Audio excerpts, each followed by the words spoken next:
बिस्मिल्लाहिर्रहमानिर्रहीम। अस्सलाम वालेकुम। प्रोग्राम आपकी आवाज़ के साथ मोहम्मद आतिफ भट्टी आपकी खिदमत में एक बार फिर हाजिर है। आज है 28 मई 2025 और आज से कुछ साल पहले था 28 मई 1998 कि जब पाकिस्तान के एक सपूत ने ऐसा कारनामा सर अंजाम दिया कि पूरी दुनिया में पाकिस्तान का परचम सर बुलंद हुआ और तमाम इस्लामी ममालिक में पाकिस्तान एटमी ताकत बन के उभरा। और वो सबूत हैं डॉक्टर अब्दुल कदीर खान साहब, अल्लाह ताला उनकी मग़फ़िरत फरमाए और उनको अपनी जवार रहमत में जगह अता फरमाए। उस शख्स ने पाकिस्तान के लिए वो मेहनत की है, वो काम किया है कि जिसकी वजह से आज हम कह सकते हैं कि हमारी सरज़मीन पाकिस्तान महफूज हाथों में है, महफूज जगह पर है। हम अपनी ज़मीन की हिफाजत कर सकते हैं और कभी भी पाकिस्तान पे अल्लाह ना करे, अल्लाह ना करे, अल्लाह ना करे मुश्किल वक्त आने पर हमारी अफवाज सबसे पहले सामने खड़ी है और उसके बाद हमारा एटमी ताकत बनना ही हमारे लिए फ़ख्र की बात है। आज पाकिस्तान के चाहे वो निजी इदारे हों, चाहे वो सरकारी इदारे हों, कोई भी इदारा हों, जिस वक्त इस समय जनरल हॉस्पिटल में खड़ा हूँ, जनरल हॉस्पिटल के बिल्कुल बाहर आप देख सकते हैं कि उनका पूरा स्टाफ ही मौजूद है। हर जगह इस दिन को बहुत ही एहतराम से सेलिब्रेट किया जा रहा है और जगह जगह बहुत सी ऐसी जगह थी, बहुत से ऐसे सरकारी दफातर थे जहाँ पर पाकिस्तान के परचम को लहराया गया। हमारे लिए बहुत फ़ख्र की बात है, हमारे लिए बहुत खुशी की बात है। अब मैं ये कोशिश करूँगा कि यहाँ पर जितने भी लोग मौजूद हैं उन सबसे बातचीत, तो लोगों के जज्बात क्या हैं, लोगों की मोहब्बत क्या है, डॉक्टर अब्दुल कदीर खान साहब से हम वो बताएंगे, क्योंकि माएँ कभी कभी ऐसे पुत पैदा करती हैं जिनमें डॉक्टर अब्दुल कदीर खान जैसे सपूत पैदा होते हैं। इनसे भी बातचीत होगी। उसके बाद मैं उस इलाके में भी जाऊँगा जहाँ पर हम लोगों के जज्बात भी जानेंगे। अगर यहाँ से हमें वक्त मिला तो हम जाएंगे, वरना हम लोग यहीं पर तमाम लोगों से बातचीत करके आपको दिखाएंगे कि लोगों का जज्बा क्या है, वो सरकारी इदारा हो, वो प्राइवेट इदारा हो या पाकिस्तान की आम आवाम हो। बात करते हैं। डॉक्टर अब्दुल कदीर खान हमारे हीरो हैं, वो नेशन के हीरो हैं। हमने 5 एटमी धमाके किए, पाकिस्तान दुनिया का 7वां एटमी मुल्क बना। पाकिस्तान की तरफ आंख उठा के देखा तो हम आपकी आंखें और दांत खट्टे कर देंगे। इंडिया वालों, जंग लाजमी है तो फिर जंग ही सही। दुश्मन हमारी तरफ मैली आंख से नहीं देख सकता। इंशाअल्लाह no power can undo Pakistan. ना हम गिरे ना हमारी उम्मीदों के मीनार गिरे, ए इंडिया वालों तुम हमें गिराने में कई बार गिरे। बम बनाया नवाज शरीफ ने, धमाके नवाज शरीफ ने कीते। नवाज शरीफ के खिलाफ होने ही है, नवाज शरीफ के खिलाफ ही है, नवाज शरीफ इंशाल्लाह खिलाफ ही रवांगे। एटमी पावर नवाज शरीफ ने बनाया। पाक हो जाटी बहादुर ने दाज दिता कि हिंदू 70 होण 70 होण ते साडे 2 फौजी जवान ए सारे नु मार देणगे। सियासतदान है झूठा। बीबी मरियम नवाज साहब गरीबां दा ध्यान करो। और यौम तकबीर के मौके पे इस वक्त जनरल हॉस्पिटल में मेरे पीछे आप लोग देख सकते हैं फारूक साहब मौजूद हैं जो कि प्रिंसिपल है, फरियाद साहब जो कि एमएस है, उनका पूरा स्टाफ यहाँ पर मौजूद है और खराज तहसीन पेश कर रहा है डॉक्टर अब्दुल कदीर खान साहब को। मैं ये बात करूँगा, हमें एटमी ताकत बनने पर खराज तहसीन पेश किया जा रहा है। क्या क्या आज होगा, कहाँ कहाँ होगा, क्या जज्बात हैं, ये सारे बाप सुनिए। अस्सलाम वालेकुम सर। वालेकुम अस्सलाम। और सब कैसे हैं आप, खैरियत से हैं? अल्लाह का शुक्र। बिल्कुल। आज के दिन के बारे में सबसे पहले तो आप जो बात कहना चाहेंगे वो करें, फिर मैं अगली बात करता हूँ। देखें, आज का दिन खासकर हम लाहौर जनरल हॉस्पिटल में 28 मई को इसलिए मना रहे हैं कि 28 मई वाले दिन 1998 में जब उस वक्त के जो वज़ीर आज़म थे मियाँ मोहम्मद नवाज शरीफ, उन्होंने डिसाइड किया अगेंस्ट ऑल ऑड्स, जब दुनिया भर इस चीज़ की मुखालफत कर रही थी, अमेरिका आपको इंसेंटिव्स दे रहा था कि एटमी धमाके ना करो, लेकिन ये एटमी धमाके करना एक बड़ा वाइज डिसीजन था और उसकी वजह से हमारी आइंदा का जो फ्यूचर है, हमारी जो सलामती है, उसकी ज़मानत मिल गई हुई है। तो हम अल्हम्दुलिल्लाह उस वजह से, उस एक्सटर्नल थ्रेट से अब महफूज हैं। और अभी जो रिसेंट हमारा इंडिया के साथ मार्का हुआ है, उसके अंदर भी हमने ये देखा कि वो जो थ्रेट था हमारे पास, जो एक ज़मानत थी, उसकी वजह से ये चीज़ आगे नहीं बढ़ी। और इसमें अल्हम्दुलिल्लाह हमारी जो आर्म फोर्सेस हैं, हमारी एयर फोर्सेस हैं और बाकी फोर्सेस ने ज़बरदस्त लीडरशिप शो की है और उसकी वजह से आज हम एक महफूज पाकिस्तान में क़याम कर रहे हैं और इसके मुल्क के लोग जो है महफूज। अब देखें, जो मुल्क महफूज नहीं है उनका हाशर देखें क्या है। सीरिया देख लें, फ़लस्तीन के साथ क्या हो रहा है, इराक़ के साथ क्या हो रहा है। तो ये हमारे पास इस चीज़ की ज़मानत है, एटमी जो क़ुव्वत है हमारे पास, वो इस चीज़ की ज़मानत है कि इस मुल्क को कोई मैली आंख से नहीं दे सकता। आप इस मौके पे डॉक्टर अब्दुल कदीर खान साहब को भी शायद भूल गए हैं।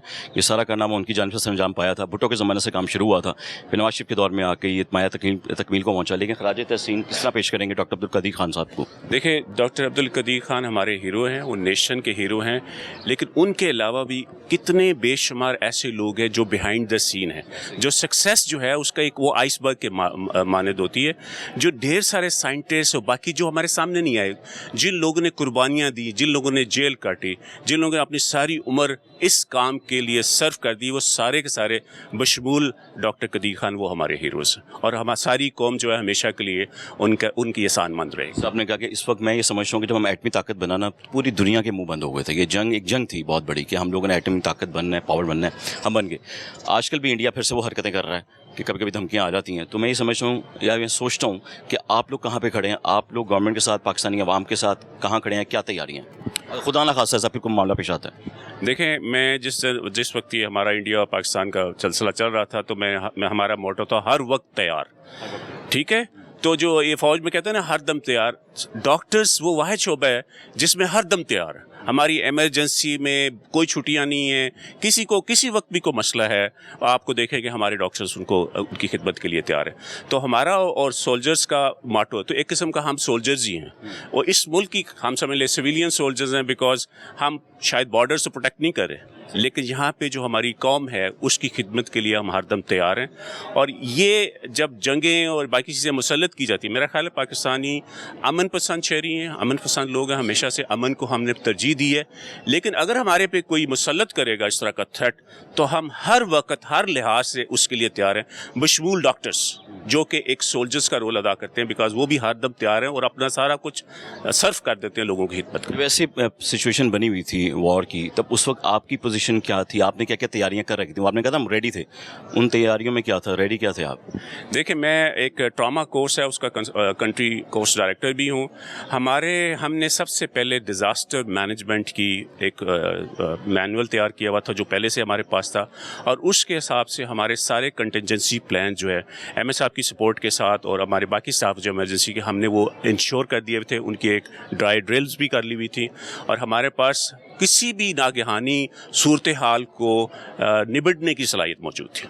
آپ نے ایم ایس صاحب کا ذکر کیا, ایم ایس صاحب سے بات چیت کر لیتے ہیں. ایم ایس صاحب فریاد حسین صاحب ہیں, تو سب کیا کہیں گے آج آپ؟ بسم اللہ الرحمن الرحیم. 28 مئی یوم تکبیر جو ہے یہ ملک کی تاریخ کا ایک روشن دن ہے, جس دن ہماری قوم نے یہ ثابت کیا کہ ہم ایک باوقار, خود مختار اور ناقابل تسخیر قوم ہیں. اور 28 مئی 1998 کو جیسے سر نے بتایا کہ ہم نے 5 ایٹمی دھماکے کیے, اور الحمدللہ پاکستان اسلامی ممالک میں پہلا اور دنیا کا 7واں ایٹمی ملک بنا. اور ایٹمی ملک بننے سے اور ہماری مضبوط فوج ہونے کی وجہ سے آج دشمن ہماری طرف میلی آنکھ سے نہیں دیکھ سکتا, اور کسی میں بھی اتنی جرت نہیں ہے کہ وہ پاکستان کے دفاع کی طرف میلی آنکھ سے دیکھے. تو انشاءاللہ تعالی ہمارا دفاع ناقابل تسخیر ہے, لیکن آج کے دن پہ اکٹھے ہونے کا مقصد یہ ہے کہ ہم سب لوگ اس لیے اکٹھے ہوئے ہیں کہ ہم اسی جذبے کے ساتھ, اسی محنت کے ساتھ ہم ہر شعبے میں کام کریں اور ہر شعبے میں پاکستان کو ناقابل تسخیر بنائیں, تاکہ ہماری قوم دنیا کی ایک بہترین قوم بنے, اور پاکستان پورے اسلامک کنٹریز کو نہ صرف دفاع کے شعبے میں بلکہ ہر شعبے میں لیڈ کرے انشاءاللہ تعالی. اسی دن, اسی موقع پہ, یوم تکبیر کے موقع پہ, آپ انڈیا سمیت پاکستان کے جتنے بھی دشمن ہیں انہیں کیا پیغام دینا چاہتے ہیں یا کیا جواب دینا چاہتے ہیں؟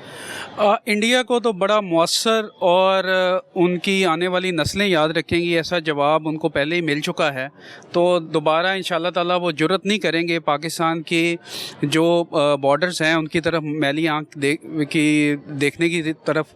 انشاءاللہ تعالیٰ کسی ملک میں بھی اب اتنی جرت نہیں ہے کہ وہ پاکستان کے دفاع کو وہ کمزور سمجھے یا ہماری قوم کو جو کمزور سمجھے, کیونکہ جب بھی ایسا کوئی مشکل وقت آتا ہے تو ہماری پوری قوم یکجان ہو جاتی ہے, اور فوج کے ساتھ ہم مل کے ایک ملک بن کے ہم دشمن کا مقابلہ کرتے ہیں.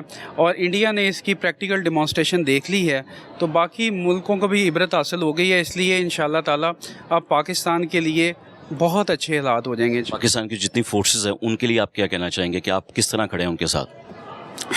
ہم کیونکہ ہاسپٹل ہمارا بارڈر ایریا کے قریب ہے, تو ہمیں پہلے ہی الرٹ کر دیا گیا تھا جب یہ پچھلے دنوں بھی ایسی صورتحال پیدا ہوئی.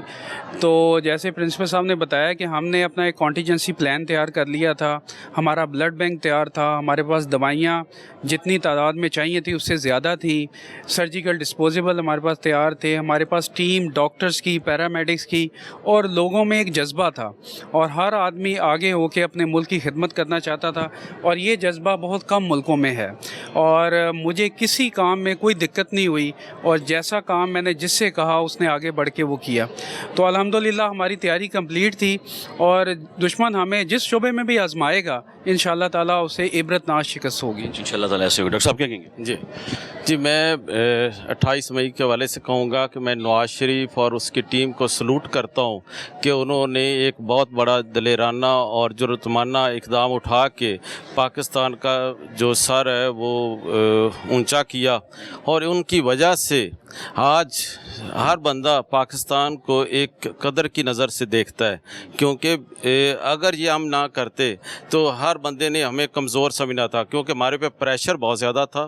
لیکن ہم نواز شریف اور ان کی ٹیم نے مل کے یہ ایک فیصلہ کیا کہ یہ ہم نے کرنا ہے، اور انہوں نے کیا. اس وجہ سے آج ہم 7واں ایٹم پاور ملک ہے ہمارا، اور سارے اسلامی ملک ہمیں اس وجہ سے بھی سپورٹ کرتے ہیں کہ یہ ہر مشکل میں وہ ہم اسلامی ملک کی سپورٹ ہم بھی کرتے ہیں، وہ ہمیں سپورٹ کرتے ہیں، ہم ان کو سپورٹ کرتے ہیں.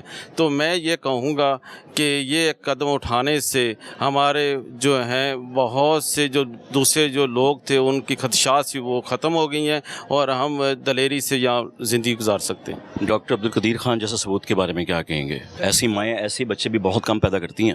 قدیر صاحب ہمارے ہیرو ہیں، اور میں سمجھتا ہوں کہ قدیر صاحب اور ان کی جو ٹیم تھی ان کی، اور اوپر جو ہماری قائدانہ صلاحیت تھی نواز شریف صاحب کی، ان کے سب کے مل کے یہ فیصلہ کیا گیا. اکیلا قدیر خان صاحب نے یہ فیصلہ نہیں کیا، یہ پوری جو ہماری قائدانہ صلاحیت والے جو اوپر لیڈر بیٹھے تھے انہوں نے مل کے یہ فیصلہ کیا. لیکن قدیر خان صاحب تایات ہمارے ہیرو ہیں اور میرا ہیرو رہیں گے.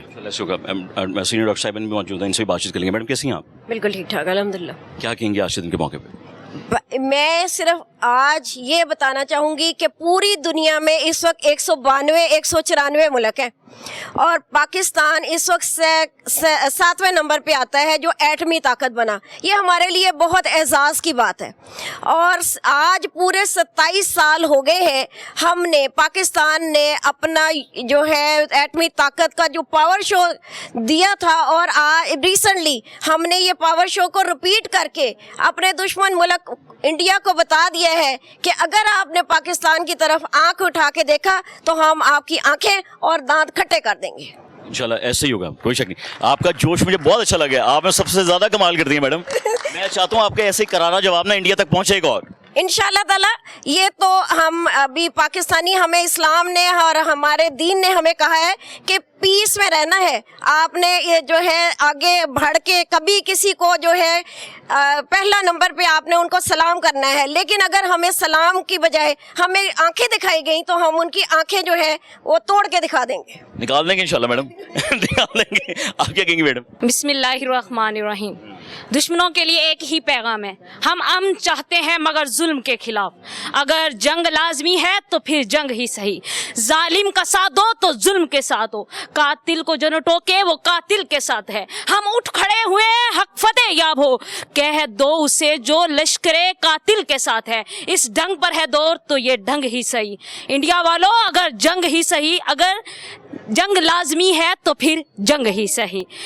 جناب والا یوم تکبیر 28 مئی یہ پاکستان کا ایک بے باک اور ایک نڈر اور ایک بہادری کا دن ہے. یہ دن یہ ہم سب کو یاد تازہ کرواتا ہے کہ ہم ایک ایسی قوم ہے جو کسی سے نہیں ڈرتی، اور اگر کسی دشمن نے ہماری پاکستان کی طرف میلی آنکھ اٹھا کے دیکھا تو ہم اس کی آنکھیں. شکریہ. آپ کا بہت شکریہ. ڈاکٹر صاحب آپ لوگ چاہے تشریف رکھیں، میں چاہوں گا آپ کے اسٹاف سے بھی میری بات چیت ہو جائے، سب سے گپ شپ ہو جائے. اگر آپ رہنا چاہتے ہیں کھڑے رہیں، اگر آپ بیٹھنا چاہتے ہیں آپ بیٹھ سکتے ہیں، ٹھیک ہے، تاکہ میں سب سے بات چیت کرنا چاہ رہا ہوں، ٹھیک ہے، کیونکہ آپ لوگوں کی ڈیوٹیز بھی ہے، آپ لوگ نہ باؤنڈ ہو جائیں ہمارے لیے. آپ کا بہت شکریہ سر.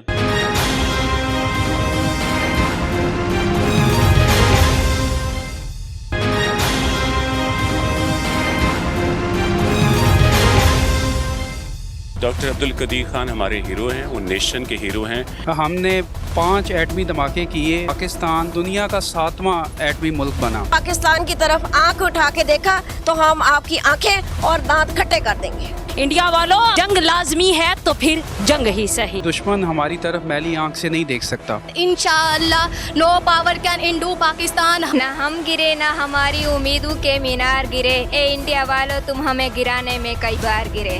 بم بنایا नवाज शरीफ ने धमाके नवाज शरीफ ने कीते नवाज शरीफ के खिलाफ होने ही है नवाज शरीफ के खिलाफ ही हैं नवाज शरीफ इंशाल्लाह खिलाफ ही रवांगे एटमी पावर नवाज शरीफ ने बनाया पाक हो जाटी बहादुर ने दाज दिता है कि हिंदू 70 होण 70 100 होण ते साडे 2 फौजी जवान ये सारे मार देणगे ਨੂੰ सियासतदान है झूठा बीबी मरियम नवाज साहब गरीबों का ध्यान करो। आज का दिन 28 मई 1998 ये वो दिन है कि जब पाकिस्तान दुनिया के नक्शे पर जौहरी ताकत बन के उभरा। ये वो दिन है कि जब पाकिस्तान ने ये बावर करवाया कि वो एक एटमी ताकत है। चागी के मुकाम पर हमले करके हमने ये दुनिया को जाहिर कर दिया कि पाकिस्तान सिर्फ एक मुल्क नहीं, ये मुस्लिम दुनिया की पहली और आलमी दुनिया की 7वीं एटमी ताकत है। अगर ये वो दिन है जो ना सिर्फ हम धमाकों की याद के लिए मनाते हैं, बल्कि ये वो दिन है जो हम अपनी कौम के अज़म और उनकी बेलौस कुर्बानियों के लिए याद रखते हैं। इस दिन जब हमारी जंग का जिक्र होता है तो ना सिर्फ हमें सिपाहियों के उनकी कुर्बानियों का जिक्र होता है, बल्कि हमारी नर्सिस और हमारे डॉक्टर्स वो एक ऐसी खामोश कुव्वत हैं कि जो हमारे कौम के दिफा के लिए हमेशा खड़े रहते हैं। ये ऐसी कुव्वत है जो ना सिर्फ ज़ख्मियों के ज़ख्मों को ठीक करती है, बल्कि हर इंसान को नफसियाती तौर पर भी उनकी मदद करती है।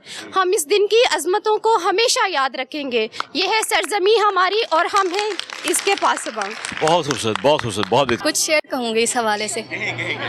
ना गर्दन झुका कर जिए, ना मुंह छुपा कर जिए, हम सितमगर की नज़रों से नज़रें मिला कर जिए। इसमें हैरत ही क्या कि 2 दिन कम जिए, हम उनके साथ जिए जो शम्मे जला कर जिए।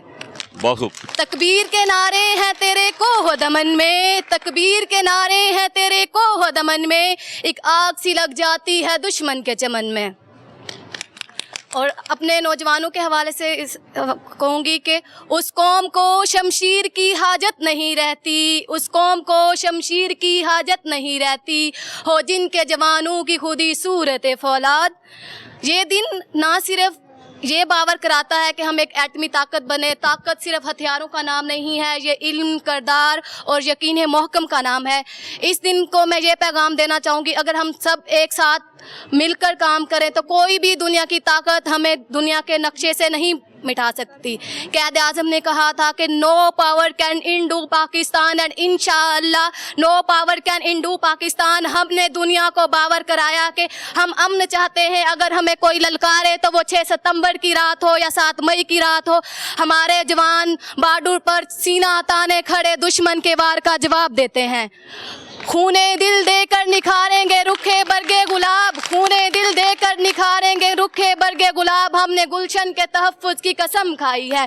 मैं अपने दुश्मन अनासिर को ये जवाब देना चाहूँगी कि उंगली मत उठाना, बाजू तोड़ के रख देंगे। वाह क्या बात है। आखिर पाकिस्तानी को डायलॉग मारना था ना, आपने तो फिर हिंदुस्तानी मार दिया। आखिर पे बिकॉज ये कोई स्पीच नहीं थी मेरे। नहीं, आपने आपके जज्बात थे, स्पीच की बात नहीं है। देखें खिताब किया आपने और अच्छा किया। मुहिब्बे वतन के जज्बात जाग उठते हैं जब उसके कौम की पर उसके वक़ार की बात होती है, मुल्क की सलामती की बात होती है, तो ये जज्बात नेचुरल हैं और ये उभरते हैं। तो आखिर पे मैं यही कहना चाहूँगी कि हमें मिलजुल कर एक साथ काम करना चाहिए। जब हमारे में इत्तेहाद होगा, यकजहती होगी, तो कोई भी हमें हमारी सफ़ों से नहीं हिला सकेगा। बस बहुत अच्छे। नहमदु व नुसल्ली अला रसूलिहिल करीम, अम्मा बाद फ़ाउज़ु बिल्लाहि मिनश शैतानिर रजीम। 28 मई के हवाले से सब ने पहले ही मतलब कि सारी इन्फॉर्मेशन दे दी है, पहले से ही सबको पता था, लेकिन मैं एक शेर ज़रूर कहूँगी। चलता है खंजर तो चले मेरी रगों पर, चलता है खंजर तो चले मेरी रगों पर, खुदी बेच के मैं अपनी कभी झुक नहीं सकता। मिटने को तो ये दुनिया मिट सकती है, लेकिन मिटने को तो ये दुनिया मिट सकती है, लेकिन तारीख के औराक से मैं कभी मिट नहीं सकता। वाह बहुत खूब। अरे आपने लास्ट में बहुत अच्छा बोला था, मुझे याद आ गई आप। Very good. फिर आए। आज 28 मई है, डॉक्टर अब्दुल कदीर खान साहब ने कारनामा सर अंजाम दिया। आप पूरे पाकिस्तान के लिए, सेफ्टी के लिए, आपके लिए, आने वाली नस्लों के लिए उनका शुक्रिया अदा कैसे करेंगी? मैं सबसे पहले डॉक्टर अब्दुल कदीर खान का शुक्रिया अदा करना चाहती हूँ, जिन्होंने हमारे मुल्क में उस वक्त हमारे मुल्क पर एक कहना एहसान किया, एक एहसान ही था जो ना मतलब इतनी मुश्किल हालात में भी पाकिस्तान का साथ नहीं छोड़ा था। ना सिर्फ हमारा मुल्क जो है, मैंने पहले भी कहा था कि ना सिर्फ हम लोग हथियारों के लिहाज से बहुत ज़्यादा ताकतवर हैं, हमारी जो टेक्नोलॉजी है वो भी बहुत ज़्यादा स्ट्रॉन्ग है, और हमारे ही मुल्क के इतने टैलेंटेड लोग पाए जाते हैं, जैसे कि डॉक्टर अब्दुल कदीर खान इतने टैलेंटेड थे कि उनने मतलब एट अ स्पॉट पाकिस्तान का इस मुश्किल हाल में साथ दिया था। और मैं इसके लिए अपने कौम के लिए कहूँगी कि इरादे जिनके पुख्ता हों, नज़र जिनकी खुदा पर हो। इरादे जिनके पुख्ता हों, नज़र जिनकी खुदा पर हो। तला तुम खैज़ मौजों से वो घबराया नहीं करते। ना हम पहले झुके थे ना अब हम झुकेंगे। हम एटमी कुव्वत थे और अब हम मिल के माशी कुव्वत बनाएंगे। इंशाल्लाह ताला ऐसे होगा। बहुत अच्छे। क्या हुआ था 28 मई? 28 मई को हमारे पाकिस्तान में धमाके उन्होंने किए थे जागी के मुकाम पे। किन्होंने किए थे? हमने एटमी ताकत बनाए थे अपने मुल्क को। हमने किए थे, हमने उसको प्रैक्टिकल किया था, हमने प्रैक्टिस की थी। हाँ जी, और मैं सबसे ज़्यादा शुक्रिया अदा करना चाहती हूँ डॉक्टर अब्दुल कदीर खान का। उन्होंने एटमी ताकत हमारे मुल्क को बनाया। अगर वो ना होते तो आज हमारी कोई एटमी ताकत ना होती, हमारे पास कोई ऐसे हालात नहीं होते जो हम उन पर हमला कर सकते। पाकिस्तान जिंदाबाद, इतना ही कह सकते। आपने बहुत अच्छा बोला है, बहुत अच्छा कहा। आप बताएं क्या हुआ था आज? 28 मई को हमारे पाकिस्तान ने प्रैक्टिकली हमला किया था इंडिया पर, और जिसमें ये हुआ कि और ये अच्छा मैं बताता हूँ, पाकिस्तान ने प्रैक्टिकली हमला नहीं किया था इंडिया में। पाकिस्तान ने ना मिसाइल का तजुर्बा किया था। आज हम एटमी पावर बने थे। और आज के 28 मई 1998 को ही हमारा जो मुल्क था वो एटमी कुव्वत के तौर पे उभरा था। और इसमें ये था कि पाकिस्तान उसी वक्त आलम इस्लाम में 7वें नंबर पे आ गया था। सर बस पाकिस्तान 7वें नंबर पे आ गया था। तो आपको कोई खुशी नहीं हुई? आप दुआ नहीं करते या अल्लाह डॉक्टर अब्दुल कदीर खान जैसे और पैदा हों?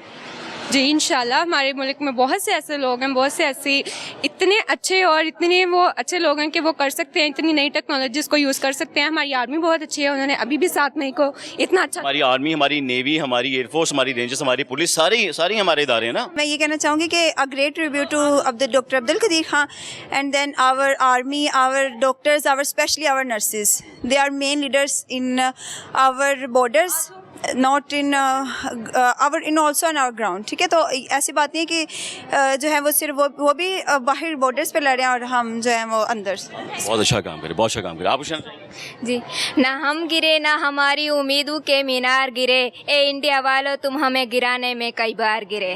बहुत खूब। आप क्या कहेंगे? ना झुके थे ना झुकेंगे, एटमी कुव्वत बनाया था, मुआशी कुव्वत बनाएंगे। लीजिए, अभी तो हम हॉस्पिटल में मौजूद थे, अब हम लोग जाएंगे अंदरून शहर में और वहाँ पर जाके हम आपको लोगों के भी बारे में बताएंगे, लोगों के भी जज्बात जानेंगे कि आप पाकिस्तान के जो आम शहरी आम इलाकों में वो क्या कहते हैं। लेकिन ऐसा पुलिस जवान भी मौजूद हैं, ये भी हिस्सा हैं, हमारा हिस्सा है। ये आज के मौके पे क्या कहेंगे, इनसे भी हम जान करेंगे। भाई साहब कैसे हैं आप? अल्हम्दुलिल्लाह, अल्लाह का शुक्र है जी। आप खैरियत से हैं? अल्हम्दुलिल्लाह। मुझे लगता है कि जो आप लोग जज्बा रखते हैं ना, वो हम जैसे लोग नहीं रखते हैं। आप सरहदों पर भी हैं, आपको मैं कहता हूँ, आप लोग सरहदें ही होती हैं। शहर के बाद फौज है, उसके बाद अंदर सब मामला आप देख रहे हैं। आज 28 मई यौम तकबीर, क्या कहेंगे आप? बिस्मिल्लाहिर्रहमानिर्रहीम। सबसे पहले तो मैं अल्लाह ताला का शुक्रिया अदा करूँगा कि एज ए मुस्लिम जो है ना, उन्होंने हमें इतनी हिम्मत दी। बतौर मुस्लिम जो है ना, डॉक्टर कदीर साहब को अल्लाह ताला ने ये एक खसूसियात दी कि उन्होंने अपने मुल्क के लिए जो है ना एटमी जो है ना वो एक प्लांट तैयार किया, जिसकी वजह से आज हम सर फ़ख्र के साथ बुलंद करके पूरी दुनिया में जो है ना वो खड़े हुए हैं। इसका मुंह बोलता सबूत आपने देख लिया है पिछले ये 7 मई में, जब ये हिंदुस्तान ने कोशिश की हमारे मुल्क को नीचा दिखाने की, लेकिन हमने एक कुछ ही सेकंड में, कुछ मिनटों में जो है ना उसको बता दिया, बल्कि पूरी वर्ल्ड पे जो मैसेज चला गया। निकल गए मुसलमानों में जो है ना पाकिस्तान एक वाहिद ऐसा मुल्क है कि जिसके पास एटमी प्लांट मौजूद है और वो पूरी दुनिया में किसी को भी जो है ना वो नेस्तनाबूद कर सकता है। ऐसे इसमें कोई शक नहीं। जी। आने वाली नस्ल को हमने क्या सिखाना, आप तो बेहतर जानते हैं, रोज़ कई वाक़यात होंगे। ये जो आजकल की नस्ल है हमारी, डॉक्टर अब्दुल कदीर जैसे इनमें कहीं देखते हैं आप? इसमें आपके सवाल के जवाब में ये कहूँगा कि नस्लें तो आपको पता है ये दर नस्ल चलती आ रही हैं, और मामलात जो हैं ये सारे अच्छे बुरे साथ साथ होते हैं। असल में देखना हमने ये होता है कि हम कहीं गलत हाथों में न चले जाएं। हम मुसलमान हैं, हम अपने मज़हब और अपने मुल्क के लिए जो है ना वो हमें खड़ा होना चाहिए, ना कि हम कोई सियासी वाबस्तगी होनी चाहिए। मैं एक बतौर पुलिस ऑफिसर हूँ, मेरे होते हुए हर किस्म की गवर्नमेंट आई है। हमारे होते PTA भी आई है, हमारे होते पीपल्स पार्टी भी रही है, हमारे होते काफ लीग भी रही है, नून लीग भी रही है, हमने तमाम को सबॉर्डिनेट एज ए काम किया है। हमने गवर्नमेंट को फॉलो करना होता है। सर्विसेज दे रहे हैं, हमने सर्विसेज करनी है। देनी है और हम देते रहेंगे इंशाल्लाह। बतौर मुसलमान जो है ना, ये हमारा फरीज़ा बनता है कि जब हमारे मुल्क का कोई भी ऐसा इशू हो तो हम सब मिल के एक कौम के तौर पर खड़े हों। तो उसमें ना कोई सियासत है, ना कोई आर्मी है, ना कोई पुलिस है, हम सब मुसलमान हैं। हमारे घर में बैठे फैमिली हैं जो पढ़ी लिखी हैं, अनपढ़ हैं, जो भी हैं, उनका जज्बा यही है, मुसलमान हैं और हम अपने वतन की हिफाजत करना जानते हैं। आज की नस्ल को अयूब साहब, आप एक बाप भी हैं यकीनन, ठीक है, आपकी माशाल्लाह औलाद भी है, आपके लिए सब बच्चे औलाद ही हैं आप ही की। इन सबको पैगाम क्या देना चाहेंगे आज के दिन को मिसाल बनाकर? मैं ये मैसेज देना चाहता हूँ आने वाली जो नस्ल है, जिनमें हमारे बच्चे भी शामिल हैं, कि वो जिस तरह हमारे से पहले आने वाले लोगों ने अच्छे अच्छे काम किए, और आज देखें अगर हम ये योम तकबीर मना रहे हैं, तकबीर का मतलब होता है अल्लाह अकबर, अल्लाह से बड़ा कोई नहीं है। ये योम तकबीर जो मनाते हैं, तकबीर का मतलब है कि जब हम नारा लगाते हैं अल्लाह अकबर, तकबीर अल्लाह अकबर, अल्लाह से बड़ा कोई नहीं है। मुसलमानों के लिए ये हमारा अकीदा है कि अल्लाह से बढ़ के कोई ताकत नहीं है, कोई नहीं। तो इसीलिए इस दिन को यौम तकबीर के हवाले से जो है ना वो मनाया जाता है। तो मैं अपने आने वाली जो नस्ल है उनको ये मैसेज देना चाहता हूँ कि जिस तरह हमसे पहले लोगों ने अच्छे अच्छे काम किए हैं और मुल्क का नाम रोशन किया है, मुसलमानों का नाम रोशन किया है, उनको भी चाहिए सियासत से हट के वो अपने जो उनके अंदर अल्लाह ताला ने खुसूसियात रखी हुई हैं उनको उभारें, मुल्क के लिए काम करें, फैमिली के लिए काम करें, अपने हमसायों के लिए काम, पढ़ाई पर तवज्जो, पढ़ाई पर तालीम पर तवज्जो, जी बिल्कुल, खसूसी तौर पर जब वो ये तालीम की तरफ से मुतवज्जो होंगे तो फिर ये सारे मामलात होंगे। डॉक्टर अब्दुल कदीर खान जैसे पैदा होंगे, बिल्कुल डॉक्टर अब्दुल कदीर जैसे भी पैदा होंगे। इसके अलावा और भी हमारे मुल्क के बहुत बड़े बड़े नाम है। आज उस दिन के मुनासिबत में बात कर रहा हूँ, वो तो बहुत नाम है, नाम गिनना शुरू होंगे ना तो कितनों की कुर्बानियां हैं जो हम नजरअंदाज नहीं कर सकते। जी इसी तरह हमें चाहिए कि हम उनको कॉपी करें ताकि हमारा भी नाम इसी तरह अच्छे लोगों में शामिल हो। उन्हें बनाए, इंस्पिरेशन उनसे लें कि हम इन जैसा बनना चाहते हैं, उन्हें आइडियल बनाएं, और उन्हें आइडियल बनाएं, और जो गुमराह ना हो, जो नशे के आजकल जो जुबान जो है ना नशे की तरफ जा रही है। मैं बतौर पुलिस ऑफिसर जो मैंने ऑब्जर्व किया है, पढ़े लिखे लोग यूनिवर्सिटियों में पढ़े लिखे हैं, उनकी फैमिली भी पढ़ी लिखी है, लेकिन वो छुप के कर रहे होते हैं। तो मैं मतलब एज ए उनका समझे बाप समझ लें, भाई समझ लें या बेटा समझ लें, मैं उनसे रिक्वेस्ट करता हूँ कि वो अपनी पढ़ाई की तरफ तवज्जो दें, ना कि वो नशे की तरफ जाएं या किसी गुमराही के रास्ते पे जाएं। आयुष साहब बहुत शुक्रिया आपका, थैंक यू सो मच। जिंदाबाद पाकिस्तान, जिंदाबाद जिंदाबाद, इंशाल्लाह बहुत शुक्रिया जी, थैंक यू साहब, बहुत शुक्रिया।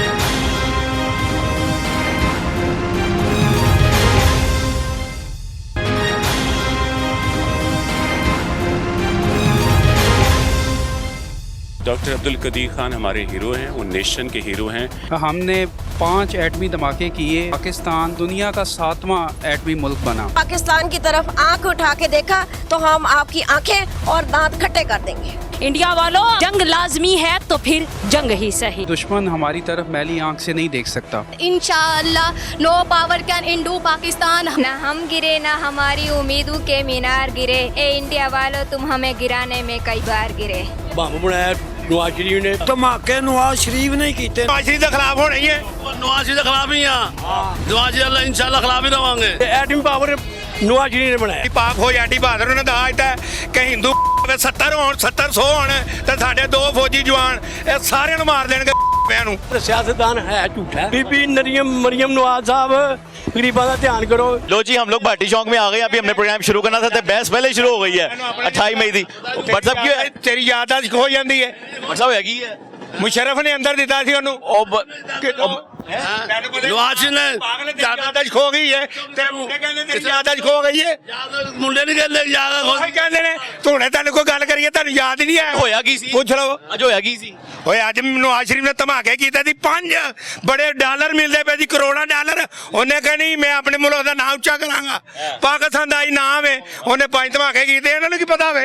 ਇਹ ਕਹਿੰਦੇ ਫੌਰੀ ਤੌਰ ਤੇ ਵਿਕ ਜਾਣੇ। ਸੁਣੋ 4 ਪਾਰਟੀਆਂ ਬਦਲੀਆਂ ਨੇ ਤੇ ਉਹਨੇ ਨਵਾਜ਼ ਸ਼ਰੀਫ ਦੇ ਖਿਲਾਫ ਹੋਣਾ ਹੀ ਹੈ। नवाज शरीफ के खिलाफ ही हैं, नवाज शरीफ इंशाल्लाह खिलाफ ही रवांगे। नवाज ਕਰੋੜਾਂ ਰੁਪਏ ਲਾ ਕੇ ਸੜਕਾਂ ਬਣੀਆਂ ਜਾਂ ਹੁਣ ਇਹ ਵੇਖੋ आज सारा पानी होता है। इंटरव्यू नहीं लेना, धमाके नवाज शरीफ ने कीते ने, अपने मुल्क ਨੂੰ ਉੱਚਾ ਕਰਾਇਆ। बम भटोरे बनाया ਆਪਣਾ ਕਦੀਰ ਖਾਨ ਨੇ ਬਣਾਇਆ। ਉਹ ਤੈਨੂੰ ਇਹਨਾਂ ਨਹੀਂ ਪਤਾ ਮੈਂ ਉਹਨੇ ਕੀ ਕਿਹਾ ਕਿ ਯਾਦਦਾਸ਼ਤ ਖੋ ਗਿਆ ਹੈ, ਇਹਦੀ ਯਾਦਦਾਸ਼ਤ ਖੋਈ ਹੋਈ ਹੈ। ਕਿ ਭਟੋਰੇ ਕਿੱਥੋਂ ਬਣਾਇਆ? ਕਦੀਰ ਖਾਨ ਨਾਲ ਹੈ। इधर आओ। कदीर खान ने बनाया और नवाज शरीफ ने नाम ਉੱਚਾ ਕੀਤਾ। ਉਹਨਾਂ ਦੀ पड़ गया है किना दी ਉਹ ਹਿੰਦੂਆਂ ਦੀ ਹਿੰਦੂਆਂ ਦੀ ਯਹੂਦੀਆਂ ਦੀ ਧਮਾਕਾ ਕਰੋ, ਬੜੇ ਰੁਪਈਏ ਲੱਭਦੇ ਸੀ। ਤੁਸੀਂ ਗਾਲਾਂ ਕੱਢੀ ਜਾ ਰਹੇ ਹੋ ਵਿੱਚ ਖੁਦਾ ਦਾ ਦਿੱਲੀ ਜਜ਼ਬਾਨ ਭਾਈ ਸਾਹਿਬ ਕੀ ਹਾਲ ਜੀ? ਹੈਰਾਨ ਭੱਟੀ ਸਾਹਿਬ ਗੱਲਾਂ ਸੁਣ ਲੀਆਂ ਜੀ? ਮੈਂ ਸੁਣ ਰਿਹਾ ਕਿਹਨੇ ਬਣਾਇਆ ਸੀ? ਤਰਕੀ ਲੈਣੀ ਕਿਹਨੇ ਬਣਾਇਆ ਬੰਬ ਬਣਾਇਆ ਨਵਾਜ਼ ਸ਼ਰੀਫ ਨੇ ਯਾਰ ਖਲੋ ਵੀ ਜਾ ਕੇ ਤੁਸੀਂ ਆਪਣਾ ਲੁੱਚ ਤਲ ਲੈਂਦੇ ਜੀ ਐਵੇਂ ਗਲਤ ਹੋ ਜਾਂਦਾ ਮੇਰੀ ਗੱਲ ਸੁਣੋ ਜੀ ਨਵਾਜ਼ ਸ਼ਰੀਫ ਸਾਹਿਬ ਨੇ ਧਮਾਕੇ ਕੀਤੇ ਕਦੀਰ ਖਾਨ ਨੇ ਬਣਾਇਆ ਲਿਆ ਕੌਣ ਭੱਟੋ ਸਾਹਿਬ ਲਿਆਏ ਭੱਟੋ ਸਾਹਿਬ ਲਿਆਏ ਸਨ ਹਾਂ ਭੱਟੋ ਸਾਹਿਬ ਸ਼ਰੀਫ ਨੇ ਚਲਾਇਆ ਭੱਟੋ ਦੇ ਗੈਲੀ ਦੀ ਓਏ ਉਦੋਂ ਕਦੋਂ ਹੀ ਗਾਦੀ ਭੱਟੋ ਮਰ ਗਿਆ ਸੀ ਜਦੋਂ ਨਵਾਜ਼ ਸ਼ਰੀਫ ਨੇ ਚਲਵਾਏ ਨੇ ਕਦੀਰ ਖਾਨ ਕੌਣ ਲਿਆਇਆ ਭੱਟੋ ਲਿਆਇਆ ਸੀ ਓਏ ਉਹਨੂੰ ਤੇ ਅੰਦਰ ਦੇ ਦਿੱਤਾ ਵੀ ਸ਼ਰਮ ਨੇ ਉਹਨੇ ਸਾਡਾ ਐਟਮ ਬੰਬ ਬਣਾਇਆ ਕੀ ਕਰੀ ਜੰਨੇ ਰੋਲਾ ਪਾਈ ਜੰਨੇ ਐਵੇਂ ਹੈ ਕੋਈ ਗੱਲ ਕਰਿਆ ਕਰ ਕੰਮ ਦੀ ਕੋਈ ਤੂੰ ਸਿਰਫ ਰੋਲਾ ਹੈ ਬਸ ਉਹ ਕੰਮ ਦੀ ਗੱਲ ਕੋਈ ਨਹੀਂ ਗੱਲ ਉਹ ਕਰੋ ਜੀ ਠੋਸ ਹੋਵੇ ਸਾਜੀ ਮਿੰਟਰੀ ਵਰਲਡ ਦੇ ਨਾਂ ਯਾਰ ਕੀ ਸਮਝਦੇ ਐਟਮ ਪਾਵਰ ਨਵਾਜ਼ ਸ਼ਰੀਫ ਨੇ ਬਣਾਇਆ ਨਵਾਜ਼ ਸ਼ਰੀਫ ਦਾ ਤਰੀਹੀ ਨਾਂ ਲਿਖਿਆ ਗਿਆ ਕਿਹਦਾ ਨਾਂ ਲਿਖਿਆ ਗਿਆ ਨਵਾਜ਼ ਸ਼ਰੀਫ ਧਮਾਕੇ ਕਿਹਨੇ ਕੀਤੇ ਨਵਾਜ਼ ਸ਼ਰੀਫ ਨੇ ਅੱਗੇ ਮਰ ਗਿਆ ਤਾਂ ਇੱਕ ਬੰਦਾ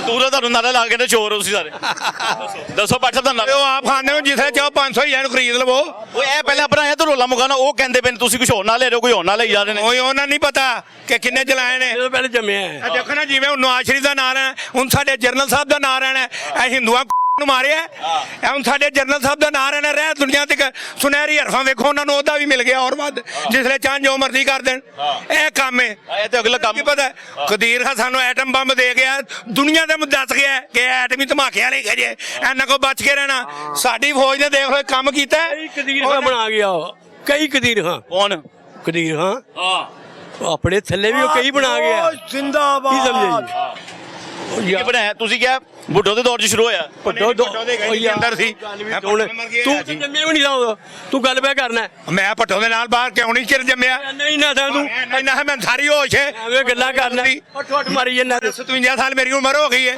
ਤੇ ਮੇਰੀ 71 ਸਾਲ ਹੀ ਤੇ ਫਿਰ ਮੈਂ ਵੀ ਦੌੜ ਲਾਉਂਦਾ ਰਿਹਾ ਉਤਲੇ ਲਾਂਦਾ ਰਿਹਾ ਤੂੰ ਐਵੇਂ ਆਪਣੀ ਬਾਹਰ ਦਫ਼ਤਰ ਵੀ ਖੋਲਿਆ ਸੀ 10 ਨਹੀਂ ਖੋਲਿਆ ਸੀ ਨਹੀਂ ਖੋਲਿਆ ਸੀ ਉਹ ਤੇਰੇ ਪਿਓ ਨੇ ਖੋਲਿਆ ਤੂੰ ਖੋਲਿਆ ਸੀ ਤੇ ਉਹ ਪਿਓ ਨੇ ਖੋਲਿਆ ਤੇ ਨਾਲ ਹੀ ਸਨ ਜੀ ਹਾਂ ਐਨਜੀ ਹੈ ਨਾਲ ਦੀ ਇੰਨਾ ਜਿੰਨਾ ਇਹਨਾਂ ਨੂੰ ਨਹੀਂ ਪਤਾ ਹੈਗਾ ਉਹ ਬੱਚਾ ਭੱਟੋ ਸਾਹਿਬ ਨੇ ਜਿਸੇ ਢਾਕਾ ਗਵਾਇਆ ਹੈ ਮੇਰੇ ਵਾਲਦ ਸਾਹਿਬ ਨੇ ਉਦੋਂ ਹੀ ਪੀਪਲ ਪਾਰਟੀ ਛੱਡੀ ਉਦੋਂ ਮੀਆਂ ਨਵਾਜ਼ ਸ਼ਰੀਫ ਵਜ਼ੀਰ ਖਜ਼ਾਨਾ ਸੀ ਜਨੇਜੋ ਵਜ਼ੀਰ ਆਜ਼ਮ ਸੀ ਵਾਈ ਵਜ਼ੀਰ ਆਲਾ ਸੀ ਜਨੇਜੋ ਵਜ਼ੀਰ ਆਜ਼ਮ ਸੀ ਮੇਰੇ ਕੋਲ ਮੈਂ ਘਾਟ ਪਿਆ ਘਾਟ ਮੇਰੇ ਕੋਲ ਘਰ ਮੇਰਾ ਪ੍ਰੂਫ ਰੱਖ ਕੇ ਗੱਲ ਕਰਨਾ ਝੂਠ ਗਿਆ ਉਦੋਂ ਦੀ ਛੱਡੀ ਐ ਐਵੇਂ ਕਹੀ ਜਾਂਦੇ ਨੇ ਓਏ ਅੱਜ ਤੁਸੀਂ ਭੱਟੋ ਸਾਹਿਬ ਨੇ ਥੋੜੀ ਕੁਰਬਾਨੀ ਦਿੱਤੀ ਢਾਕਾ ਸਾਡਾ ਹੁੰਦਾ ਦੁਨੀਆ ਕੰਮ ਕਰਨ ਆਂਦੀ ਸਾਡੇ ਨਾਲ ਤੇ ਉਹਨੇ ਪਹਿਲੇ ਹੀ 2 ਟੋਟੇ ਕਰਵਾਤੇ ਭੱਟੋ ਸਾਹਿਬ ਬੋਲੋ ਤੁਸੀਂ ਚੁੱਪ ਹੋ ਗਏ ਬਾਬਾ ਮੇਰੀ ਗੱਲ ਸੁਣੋ ਜੀ ਬਾਕੀ ਇਹ ਕੰਮ ਭੱਟੋ ਵਰਗਾ ਲੀਡਰ ਕੋਈ ਨਹੀਂ ਇਹ ਕੰਮ ਗਲਤ ਕਰ ਗਿਆ ਥੋੜਾ ਜਿਹਾ ਉਸਲੇ ਕੁਝ ਗਲਤੀਆਂ ਬੰਦੇ ਕੋ ਭੱਟੋ ਕੋ ਗਲਤੀ ਹੋਈ ਦੇ ਦਿੰਦਾ ਉਸਨੂੰ ਅਯੂਬ ਨੇ ਬੰਦ ਕੀਤਾ ਜਦੋਂ ਇਹ ਵਜ਼ੀਰ ਖਾਰਜਾ ਸੀ ਅਯੂਬ ਦੌਰ ਸਾਨੂੰ ਗੱਲਾਂ ਨਹੀਂ ਪਤਾ ਨਹੀਂ ਇਹ ਦੱਸੋ ਨਾ ਉਹ ਬਾਲ ਸੀ ਇਹ ਉਸਲੇ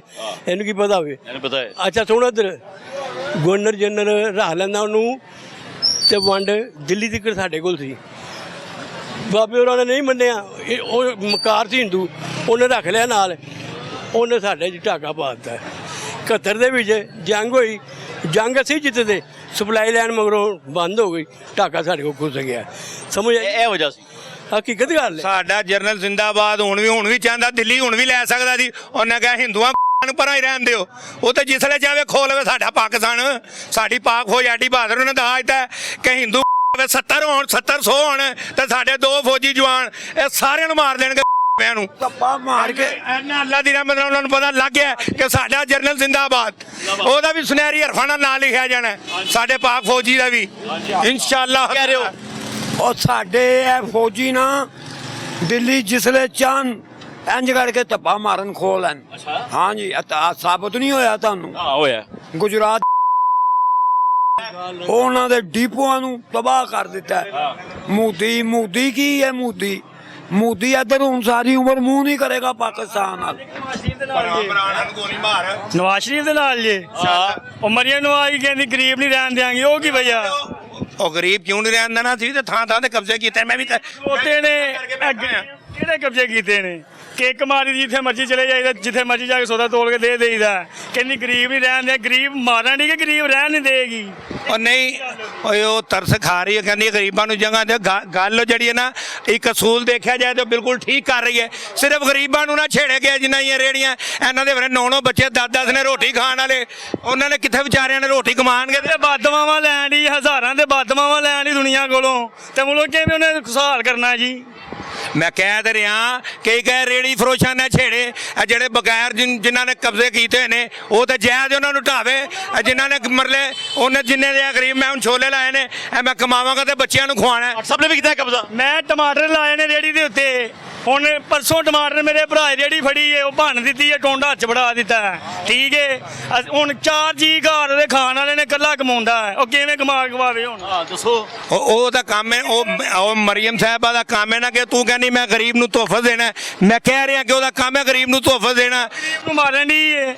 ਮੈਂ ਹੁਣ ਵਰਕਰ ਹਾਂ, ਹਰ ਬੰਦੇ ਨੂੰ ਕਹਿੰਦੀ ਮੈਂ ਗਰੀਬ ਛੱਤ ਦੇਣੀ ਹੈ, ਮਕਾਨ ਦੇਣੇ, ਛੱਤ। ਉਹ ਪਹਿਲੇ ਗਰੀਬ ਵਰਕਰਾਂ ਨੂੰ ਤਾਂ ਪੁੱਛ। ਗਰੀਬਾਂ ਦੀ ਛੱਤਾਂ ਨੇ ਲਾਹਣ ਦੀ ਹੈ, ਤੁਸੀਂ ਕਹਿੰਦੇ ਛੱਤਾਂ ਦੇਣ ਦੀ ਹੈ। ਨਾਲ ਹੀ ਖਿਲਾਫ ਹੋ ਗਏ ਹੁਣ ਤੁਸੀਂ ਸਾਈਡ ਤੇ। ਨਵੇਂ ਮਹਿਲ ਬਣਾ ਕੇ ਦੇ ਰਹੀ ਹੈ ਸਾਈਡ ਤੇ। ਨਹੀਂ ਜੀ, ਨਵੇਂ ਮਹਿਲ ਬਣਾ ਕੇ ਦੇ ਰਹੀ। ਹਾਂਜੀ, ਮੈਂ ਸਾਰਾ ਇਲਾਕਾ ਜਾਣਦਾ, ਮੈਂ ਇੱਥੋਂ ਜੰਪਾਲ ਇੱਥੋਂ ਦਾ ਹੀ। ਮੈਨੂੰ ਸਾਰਾ ਕਿਉਂਕਿ ਜੰਪਾਲ ਇੱਥੋਂ ਦਾ। ਮੈਂ ਆਪਣੇ ਦੋਸਤ ਕੋਲ ਰਹਿ ਰਿਹਾ, ਮੇਰੇ ਕੋਲ ਰਹਿਣ ਲਈ ਘਰ ਨਹੀਂ। ਓਏ ਬੰਦ ਕਰ, ਮੇਰੇ ਕੋਲ ਰਹਿਣ ਲਈ ਥਾਂ ਨਹੀਂ। ਔਰ ਮੈਂ ਯਕੀਨ ਕਰੋ ਝੂਠ ਨਹੀਂ ਬੋਲਦਾ, ਨਹੀਂ ਵੀ ਪਤਾ ਮੈਂ ਪੁਰਾਣਾ ਵਰਕਰ ਹਾਂ, ਪੁਰਾਣਾ। ਤੁਸੀਂ ਨੂਨ ਦਾ? ਹਾਂਜੀ।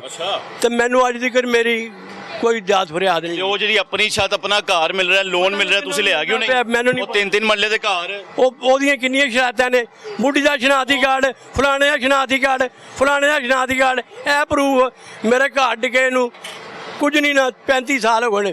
ਵੇਚੇ ਨੂੰ 2005 'ਚ ਵੇਚਿਆ। ਮੈਂ ਰਹਿ ਰਿਹਾ ਮੈਂ ਆਪਣੇ ਦੋਸਤ ਕੋਲ, ਮੇਰੇ ਕੋਲ ਰਹਿਣ ਲਈ ਥਾਂ ਨਹੀਂ ਗਈ। ਮੈਂ ਤੁਹਾਡੇ ਪ੍ਰੋਗਰਾਮ ਵਿੱਚ ਵੀ ਕਈ ਵਾਰੀ ਕਿਹਾ, ਸਮਝ ਆਈ ਜੇ। ਪੈਗਾਮ ਦੇ ਦਿਓ ਬਾਜੀ ਮਰੀਮ ਨੂੰ। ਮੈਂ ਤੇ ਪੈਗਾਮ ਦੇਣਾ ਪਿਆ ਕਿ ਹਾਂ ਜੀ ਮੇਰੀ ਧੀ ਹੈ, ਬੇਸ਼ੱਕ ਮੇਰੀ ਧੀ ਹੈ। ਤੁਹਾਡੀ ਧੀਆਂ ਤਰ੍ਹਾਂ? ਬੇਸ਼ੱਕ ਧੀ ਹੈ ਜੀ ਮੇਰੀ। ਧੀਆਂ ਤਰ੍ਹਾਂ ਕੀ ਮੇਰੀ ਧੀ ਉਹਦੇ ਕੋਲ, ਤੁਹਾਡੀ ਧੀ ਹੈ ਮੇਰੇ ਕੋਲ, ਮੇਰੀ ਧੀ ਉਹਦੇ ਕੋਲ ਵੱਡੀ ਹੈ।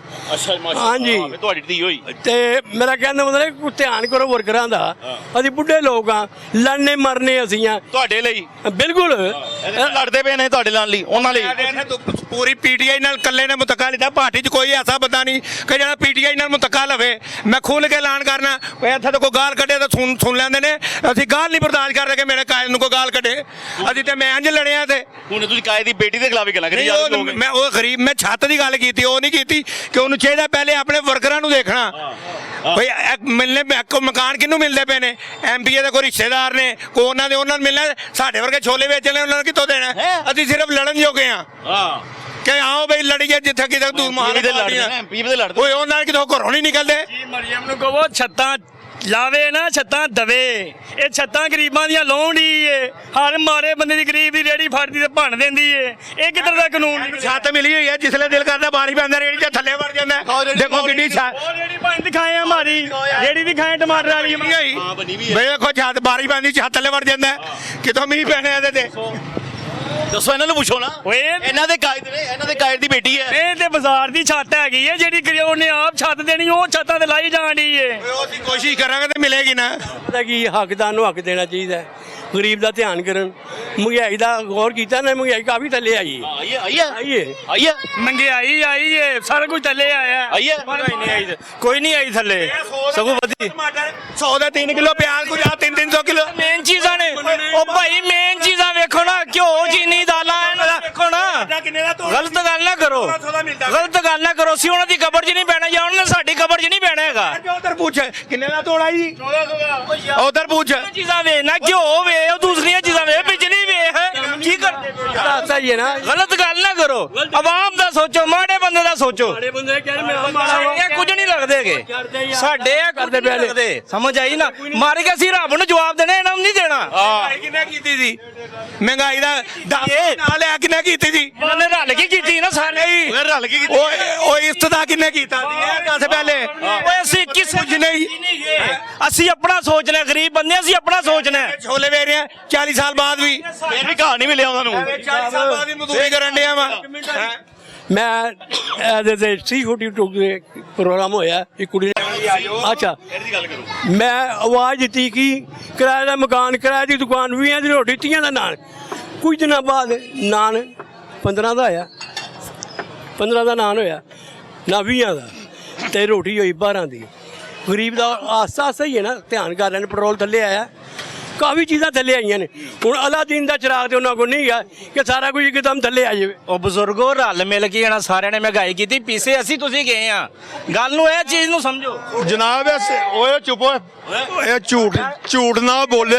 ਜਿਹੜੇ ਵੀ ਸਿਆਸਤਦਾਨ ਆਉਂਦਾ ਨਾ ਝੂਠ ਨਾ ਬੋਲੇ, ਆਵਾਮ ਨੂੰ ਸਹੀ ਸਹੀ ਦੱਸ ਦੇਵੇ ਕਿ ਇਹ ਗੱਲ ਹੈਗੀ ਹੈ, ਕਿਉਂਕਿ ਝੂਠ ਹੀ ਬੋਲ ਕੇ ਨਾ ਇਹਨਾਂ ਸਾਨੂੰ ਸਬਜ਼ ਬਾਗ ਦਿਖਾ ਕੇ ਤੇ ਆਪਣਾ ਕੰਮ ਪਾਈ ਜਾਂਦੇ ਨੇ। ਹਕੀਕਤ ਸਿਆਸਤਦਾਨ ਹੈ ਝੂਠਾ, ਝੂਠ ਬੋਲਦੇ ਨੇ ਜੋ ਕਹਿੰਦੇ। ਗੱਲਾਂ ਦੀ ਇਹ ਗੱਲ ਹੈ, ਗਰੀਬਾਂ ਦਾ ਬਸ ਧਿਆਨ ਕਰੇ ਮਰੀਮ ਨਵਾਜ਼। ਗਰੀਬ ਐਟਮ ਜਲੀਲ ਹੁੰਦੇ ਫਿਰਦੇ ਨੇ, ਦਰਬਦਰ ਧੱਕੇ ਖਾਂਦੇ ਫਿਰਦੇ ਨੇ, ਰੇੜੀਆਂ ਖੋਂਦੀ ਫਿਰਦੀ ਹੈ। ਕਿੱਧਰ ਦਾ ਕਾਨੂੰਨ ਕੱਢਿਆ ਇਹਨੇ? ਖਾਸ ਗੱਲ ਜਿਹੜੀ ਮੇਨ ਗੱਲ ਹੈ ਇਹ ਟਾਈਮ ਹੈ ਕਿ ਗਰੀਬਾਂ ਦਾ ਖਿਆਲ ਕਰੇ ਬਸ। ਉਹ ਗੱਲ ਸੁਣ ਕਾਸ਼ੀ, ਬੰਦ ਹੈ रोड ब्लॉक की करें। लो जी, हम तो बात कर रहे थे मज़ाइल पे 28 मई के हवाले से डॉक्टर अब्दुल खान साहब पे। अवाम उस मज़ाइल पे तो खुश है, लेकिन वो मज़ाइल तो खुश नहीं दे रहा। महंगाई का उत्ते आके टिके है ना, छत मिल रही है। अपने वर्कर्स हैं मुस्लिम यूनियन के, अपने वर्कर हो ना, हाल लेकिन छत नहीं मिल रही, इतने भी नहीं मिली ना जी। मैं अपने दोस्त को रह रहा, मैं किराए के मकान नहीं लै सकता, मेरे इन्ने मसाइल ही नहीं गए, मैं किराए के मकान नहीं लै सकता। मरीम नवाज साहब तुहानू लैके देणगे? मरीम नवाज साहब सुनते ने, हर नैट के उत्ते चलदा ही तुहाडा प्रोग्राम चलदा है ते ਉਹ ਸੁਣਦੇ ਨੇ ਤੇ ਹੋਰ ਕਰਨਗੇ ਹੱਕਦਾਰ। ਨਾ ਲੈ ਕੇ ਕਰੋ ਗੱਲ ਫਿਰ। ਚਲੋ ਅੱਜ ਗੱਲ ਕਰਦੇ। ਬੀਬੀ ਮਰੀਮ ਨਵਾਜ਼ ਸਾਹਿਬ, ਗਰੀਬਾਂ ਦਾ ਧਿਆਨ ਕਰੋ। ਜਿਨ੍ਹਾਂ ਕੋ ਘਰ ਨਹੀਂ ਉਹਨਾਂ ਨੂੰ ਖੁਦਾ ਵਾਸਤੇ ਘਰ ਦਿਓ, ਖੁਦਾ ਵਾਸਤੇ। ਇਹ ਤੁਹਾਡਾ ਫਰਜ਼ ਹੈ ਤੁਹਾਡੇ ਉੱਤੇ, ਕਿਉਂਕਿ ਅਸੀਂ ਤੁਹਾਨੂੰ ਵੋਟ ਦਿੱਤੇ ਨੇ। ਤੁਹਾਨੂੰ ਲਿਆਉਣ ਵਾਲੇ ਅਸੀਂ ਲੋਕ ਹਾਂ ਵੋਟ ਪਾ ਕੇ। ਸਰਮਾਇਦਾਰ ਵੋਟ ਨਹੀਂ ਪਾਉਣ ਜਾਂਦਾ, ਧੁੱਪੇ ਨਹੀਂ ਛੱਡਦਾ, ਉਹ ਗਰੀਬ ਆਦਮੀ ਵੋਟ ਪਾਉਂਦਾ ਵੇ। ਹਾਂ, ਤੁਸੀਂ ਵੀ ਆਖਰੀ ਗੱਲ ਕਰਦੇ, ਪਰ ਆਖਰੀ ਪੈਗਾਮ ਜੋ ਬਾਜੀ ਮਰੀਮ ਦਾ ਨਾਮ ਲੈ ਕੇ ਬਾਜੀ ਹੈ ਨਾ ਤੁਹਾਡੀ ਤੇ ਸਾਡੀ ਵੀ ਹੈ, ਸਾਡੀ ਮਾਂ ਹੈ। ਨਹੀਂ ਜੀ, ਸਾਡੇ ਲਈ ਕੋਈ ਵੀ ਆਵੇ, ਦੇਖੋ ਬੇਨਜ਼ੀਰ ਸੀ, ਉਹ ਵੀ ਸਾਡੇ ਲਈ ਇੱਜ਼ਤ ਦਾ ਇਤਰਾਮ ਹੈ, ਮਾਂ ਭੈਣ ਹੈ। ਕਿਉਂਕਿ ਕੱਲ ਨੂੰ ਅਸੀਂ ਕਿਸੇ ਦੀ ਧੀ ਨੂੰ ਕਰਾਂਗੇ, ਕੱਲ ਨੂੰ ਸਾਡੀ ਨੂੰ ਵੀ ਕੋਈ ਕਰੇਗਾ। ਇਸ ਤਰ੍ਹਾਂ ਧੀਆਂ ਸਭ ਦੀਆਂ ਸਾਂਝੀਆਂ। ਬਸ ਇਹ ਹੈਗਾ ਕਿ ਗਰੀਬਾਂ ਦੇ ਹੱਥ ਰੱਖਣ ਕਰਦੇ ਨੇ, ਚੁੱਕ ਕੇ ਲੈ ਜਾਂਦੇ ਨੇ। ਕੀ ਕਰਦੇ ਨੇ ਵਿਚਾਰਿਆਂ ਦੇ ਸੌਦੇ ਚੁੱਕ ਕੇ ਕਾਰਪੋਰੇਸ਼ਨ ਲੈ ਜਾਂਦੇ, ਮੁੜ ਕੇ ਉੱਥੇ ਵੰਡੀਆਂ ਪਾ ਲੈਂਦੇ ਨੇ। ਔਰ ਖੁਦਾ ਦਾ ਵਾਸਤਾ ਜੇ ਕਿਸੇ ਨੂੰ ਤੇ ਛੱਡ ਦਿਓ, ਉਹ ਤੋਂ ਜਿਹਨੂੰ ਕੁਝ ਉਹ ਕਹਾਂਗੇ ਜੀ ਮਰੀਮ ਸਾਹਿਬਾ ਦਾ ਆਰਡਰ ਹੈ, ਟੈਲੀਫੋਨ ਕਰਵਾਓ ਤੇ ਤੁਹਾਡਾ ਸਮਾਨ ਮਿਲੇਗਾ। ਔਰ ਖੁਦਾ ਬੰਦਾ ਜਾਣ ਦਿਓ, ਤੁਹਾਡੇ ਆਪਣੇ ਘਰਦਿਆਂ ਦਾ ਹੋਵੇ ਤੇ ਉਹਨੂੰ ਵਾਪਸ ਫੌਰੀ ਮਿਲ ਜਾਂਦਾ ਹੈ। ਤੇ ਉਹਨਾਂ ਦੀ ਮਿਹਰਬਾਨੀ ਹੈ ਕਿ ਕਿਸੇ ਗਰੀਬਾਂ ਦਾ ਖਿਆਲ ਕਰੇ। ਮਰੀਮ ਆਪਣੀ ਆਖਰੀ ਛੱਤ ਦੇ ਦਿਓ, ਜਿੰਦੇ ਕੋਲ ਨਹੀਂ ਸਿਰ ਦੀ ਛੱਤ ਉਹਨੂੰ ਛੱਤ ਦੇਵੇ। ਮੈਂ ਤੇ ਤੁਹਾਨੂੰ ਦੱਸਿਆ ਕਿ ਉਹ ਵਰਕਰ ਆ ਜਿਹਨਾਂ ਕਟਰ ਵਰਕਰ ਹੁੰਦਾ ਨਹੀਂ। ਤੁਹਾਨੂੰ ਦੱਸਿਆ 40 ਸਾਲ ਹੋ ਗਏ ਨੇ ਕਿ ਮੀਆਂ ਨਵਾਜ਼ ਸ਼ਰੀਫ ਵਜ਼ੀਰ ਖਜ਼ਾਨਾ ਸੀ, ਜਨੇਜੋ ਵਜ਼ੀਰ ਆਜ਼ਮ ਸੀ, ਵਾਈ ਵਜ਼ੀਰ ਆਲਾ ਸੀ। ਮੈਂ ਉਦੋਂ ਦਾ ਵਾਂ। ਐਵੇਂ ਕਿ ਮੇਰੇ ਵਾਲਾ ਸਾਹਿਬ ਦੇ ਕਾਰਡ ਦੇ ਉੱਤੇ ਤਿੰਨਾਂ ਦੇ ਨਾਂ ਲਿਖੇ ਹੋਏ ਨੇ। ਮੈਂ ਕਹਿੰਦਾ ਮੈਂ ਹੁਣ ਆਊਗਾ ਤੇ ਮੈਂ ਤੁਹਾਨੂੰ ਕਾਰਡ ਦੇ ਉੱਤੇ ਜਿੰਨਾ ਸਾਈਨ ਹੋਏ ਨੇ ਉਹਨਾਂ ਦੇ ਕੀ ਹੋ ਗਿਆ। ਜਦੋਂ ਆ ਕੇ ਤੁਹਾਨੂੰ ਦਿਖਾਵਾਂਗੇ ਕਿ ਅਸੀਂ ਕਿੱਡੇ ਪੁਰਾਣੇ। ਇੱਥੇ ਜਿਹਨੂੰ ਪੁੱਛ ਲਓ ਕੌਣ ਆਣਗੇ, ਇੱਥੇ ਜਿਹਨੂੰ ਪੁੱਛੋਗੇ ਸਭ ਤੋਂ ਪੁਰਾਣਾ ਵਰਕਰ ਮੈਂ ਹੀ। ਗੱਲ ਹੁੰਦੀ ਜਿਹੜੀ ਪ੍ਰੂਵ ਰੱਖ ਕੇ ਕੀਤੀ ਜਾਵੇ, ਐਂ ਸਾਹਮਣੇ ਆਵੇ, ਪਤਾ ਲੱਗਦਾ ਫਿਰ। ਤੇ ਅਸੀਂ ਇੱਥੇ ਸਾਰੀ ਕਿਸੇ ਨੂੰ ਪੁੱਛ ਲਓ ਪੂਰੀ ਪਾਰਟੀ 'ਚ, ਕਿ ਪਾਰਟੀ ਵਾਸਤੇ ਬੰਦਾ ਇੱਕ ਇਕੱਲਾ ਜਿਹੜਾ ਹਰ ਇੱਕ ਨਾਲ ਮੁਤੱਕਾ ਲਾ ਲੈਣਾ। ਲੋ ਜੀ, ਗੱਲ ਸਾਰੀ ਮੁਕੰਮਲ ਹੋ ਗਈ ਹੈ। ਅਸੀਂ ਇੱਥੇ ਮਜ਼ਾਇਲਾਂ ਦੀ ਗੱਲ ਇੱਥੇ ਘਰ ਹੀ ਹੈ। ਕੀ ਕਰਾਂ, ਆਪਣਾ ਲਸਣ ਦਿਖਾਵਾਂ। ਕੀ ਦਿਖਾਣ ਲੱਗੇ ਹੋ? ਲਸਣ ਆਪਣਾ ਉਹਨੇ ਕਿਹਾ ਬੰਦ ਨਹੀਂ ਕਰਨਾ। ਮੇਰੀ ਆਖਰੀ ਗੱਲ ਸੁਣ ਕੇ ਜਾਓ ਜੀ। ਮੈਨੂੰ ਮੀਆਂ ਸਾਹਿਬ ਨੇ, ਮੀਆਂ ਨੂੰ ਸ਼ਬਾਜ਼ ਸ਼ਰੀਫ ਸਾਹਿਬ ਨੇ ਨੌਕਰੀ ਦਿੱਤੀ, ਵਜ਼ੀਰ ਆਜ਼ਮ ਪਾਕਿਸਤਾਨ ਨੇ। ਹਾਂਜੀ, ਉਸ ਵੇਲੇ ਵਜ਼ੀਰ ਆਲਾ ਸਨ। ਓਕੇ, ਕੋਈ ਗੱਲ ਹੋ ਗਈ। ਹਾਂਜੀ, ਇਹ ਤਾਂ ਕੋਈ ਉੱਧਰ। ਮੈਂ ਡਰਾਈਵਰ ਹਾਂ, ਅੱਜ ਮੈਂ ਬੇਰੁਜ਼ਗਾਰ ਹਾਂ, ਬੇਕਾਰ ਹਾਂ। ਮੇਰਾ ਕੋਈ ਦਾਤ ਫਰਿਆਦ ਕੋਈ ਸੁਣਨ ਵਾਲਾ ਨਹੀਂ। ਮੈਂ ਪੁਰਾਣਾ ਵਰਕਰ ਹਾਂ, ਮੇਰੇ ਵੱਲ ਧਿਆਨ ਕਰੋ। ਮੈਂ ਬੁੱਢਾ ਬੰਦਾ, ਯਕੀਨ ਕਰੋ, ਨਹੀਂ ਤਾਂ ਮੈਂ ਤੇ ਜਵਾਨੀ 'ਚ ਟਿਕੇਟੀ ਚੋਰੀ ਨਹੀਂ ਕੀਤੀ, ਤੇ ਹੁਣ ਮੈਂ ਬੁੱਢੇ ਵੇਲੇ ਚੋਰੀਆਂ ਕਰਾਂ, ਟਿਕੇਟੀਆਂ ਕਰਾਂ। ਨਹੀਂ, ਅਸੀਂ ਆਰਾਮ ਖਵਾਉਣਾ ਆਪਣੇ ਬੱਚਿਆਂ ਨੂੰ। ਕਿਹੜੀ ਗੱਲ ਕਹਿ ਰਹੇ ਆ ਕਿ ਮੈਂ ਬੁੱਢੇ ਵੇਲੇ ਹੁਣ ਟਿਕੇਟੀਆਂ ਚੋਰੀਆਂ ਕਰਾਂ? ਸਮਝ ਆਈ ਨਾ ਨਾ। ਕੀ ਦਿਖਾਣ ਲੱਗੇ ਹੋ? ਮੈਂ ਤਾਂ ਉਂਝ ਦਾ ਹਾਲ ਲਾਇਸੈਂਸ ਸੀ। ਇਹ ਦੇਖੋ, ਮੈਨੂੰ ਮੀਆਂ ਸਾਹਿਬ ਨੇ ਨੌਕਰੀ ਦਿੱਤੀ, ਮੇਰੇ ਮੀਆਂ ਸਾਹਿਬ ਦੇ ਸਾਹਮਣੇ ਹੀ। ਇਹ ਨੌਕਰੀ ਦਾ ਕਾਰਡ ਹੀ ਕਿਤੇ ਲਾਇਸੈਂਸ ਹੈਗਾ? ਡਰਾਈਵਿੰਗ ਲਾਇਸੈਂਸ ਹੈ। ਫਿਰ ਉਹ ਨੌਕਰੀ ਕਿਤੇ ਹੈ? ਨੌਕਰੀ ਉਸ ਵੇਲੇ ਮੀਆਂ ਸਾਹਿਬ ਦੇ ਸਾਹਮਣੇ ਖੋਲ ਲਈ ਮੇਰੇ ਕੋਲੋਂ। ਕਿੰਨੇ? ਬਸ ਅੱਜ ਦੁਨੀਆ ਦੇ ਹੀ ਹੈ ਕੌਂਸਲਰ। ਇਹ ਦੱਸ ਦਿਓ ਨਾ, ਦੁਨੀਆ ਦੇ ਕੌਂਸਲਰ ਪਤਾ ਲੱਗੇ ਨਾ। ਲਵੋ ਚੋਰੀ ਨਵਾਜ਼, ਚੋਰੀ ਨਵਾਜ਼ ਪੂਰਾ ਨਾਂ? ਚੋਰੀ ਮੁਹੰਮਦ ਨਵਾਜ਼। ਕਿੱਧਰ ਦਾ? ਇੱਥੋਂ ਦਾ। ਮਰ ਗਿਆ। ਨੌਕਰੀ ਖੋਲੀ ਉਸ ਲਈ ਮੈਨੂੰ ਫਾਈਲ ਮੈਂ ਅੱਗੇ ਕੀਤੀ ਹੈ, ਉਹਨਾਂ ओके की थी, तो मेरे को वही देखो प्रोग्राम का वहीं पे खत्म होता है जी। अगली बार यहाँ पर फिर प्रोग्राम करेंगे। ये जितनी बातें हैं ना, घर की महंगाई की, ये सारी बातें होंगी। आई साहब को भी एक नौकरी मिली थी, शबाज शरीफ साहब ने दी थी, लेकिन नौकरी छीन ली गई जी। खैर वो बंदा भी सुनिए जो नहीं गा। हम बात कर रहे थे आज के दिन पे, यौम तकबीर पे।